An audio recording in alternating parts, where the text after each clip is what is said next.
Hello, salutations, good afternoon, good evening, and good night, just in case I don't see you. I am going to attempt my first YouTube video by starting with a very prevalent issue with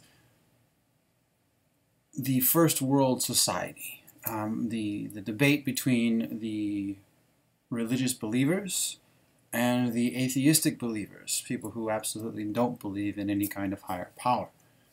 Now, I guess the place to start would be at the beginning with both sides of the story.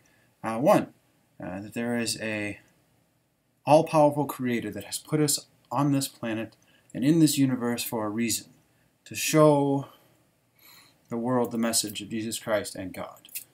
Wonderful thing to start with. And on the atheist side, it's that human beings have the wherewithal, the understanding, the power, and the ability to create for themselves their own moral code of ethics and law without needing a higher power pointing their finger at them when they're doing it wrong. So that is just a brief understanding, barely an understanding, of what each side is coming from. And now I would use the word argument, but I'm sure there is a better word for it, as I tend not to argue things like that, is the more agnostic point of view. The idea that neither side really knows whether there is or not. And the idea that they are arguing as if they did. I don't believe one or the other is more right. I can see the attraction between both sides of the argument and the story. And I certainly understand what it's like to be on both sides of the fence, having being raised amongst people of faith. Many ministers are in my family, many people who do many great things every day, and at the end of the day they say their prayers and go to bed. On the other side of it, being an atheist for a while, understanding what it's like to completely disbelieve in a God because of the terrible things that do happen to other human beings while they are here on Earth. And since we don't know what happens before or after, there's no way to argue that. And that's where philosophy comes in, something that's been around for a lot longer than most religions. And it would behoove us to remember that the best things come when you imagine greater things than the simple idea.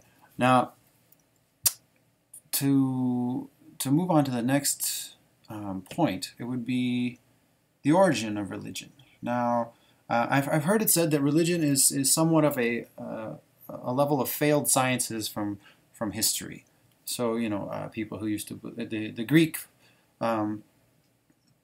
religious basis, understanding that Zeus was the son of Kronos and things of that nature, and going into the Greek gods and then the Roman gods and things like that. And the same amount of works that are written about the Christian God, the Anglo-Saxon God, if you will, are available as there were written for Zeus. Our understanding is about the same, and in fact some stories coincide with each other. Some things that Zeus did or some things that Apollo did are the same things that Jesus was reported to do, or that God has done or ordered his people to do. And it can even go farther back from that with ancient Egyptian cultures. Horus in the ancient Egyptian mythology did a great many things that are reported to be just what Jesus Christ did. So it's a wide range of eclectic, amazing stories explaining the morality and the message of what the Anglo-Saxon God is after. Now, to move on from that, you still can understand where the atheist side of it is. Well, no, I digress. I went to a different part. The idea that it's a failed science. Now, science is what we use to explain, to as best we can, the understandings of the universe around us. So naturally enough, when we were cavemen writing on the walls, We thought that meteors were the end of us, earthquakes were the creators being completely angry, or they didn't know anything about what was going on and they just freaked out and went and hide in their caves, which is somewhat more accurate for the primate brain, but that's a whole different story. And now we have developed this method of testing, checking, balancing, and understanding the things around us.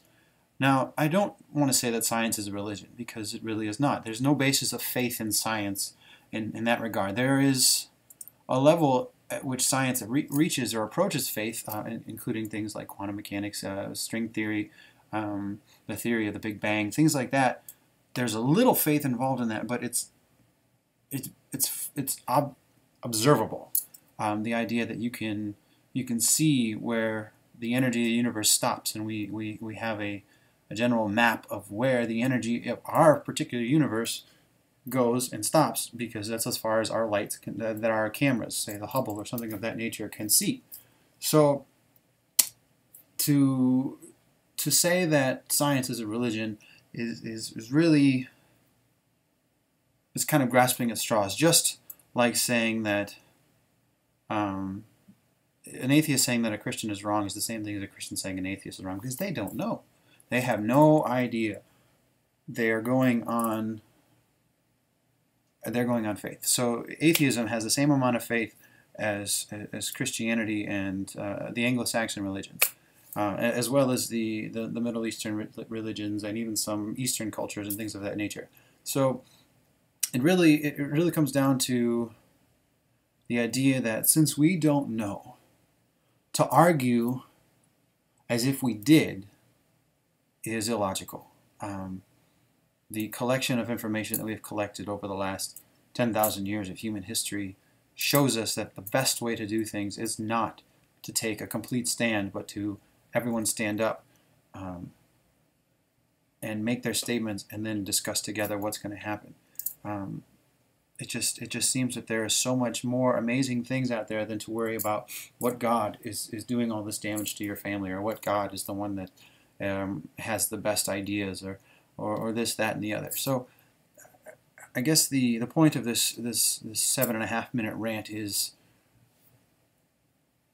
there are bigger, better, stronger things than our arguments, and it would almost be more logical to live in a gray area of being able to accept everyone's point of view and be able to walk down the middle of the path while seeing the things on both sides and being ready and willing, so that when more proof comes one or the other, when more evidence shows which one is more correct, you can begin to veer towards that direction, but maintaining this center path, this walk down logic. Because if you maintain a center path, if you don't believe in just black, white, if you have a gray world, there is no need for the atrocities that we as human beings have and will continue to commit against each other and against other forms of life on this little pale blue dot, which Carl Sagan so beautifully coined as he flipped the Voyager around as it left our solar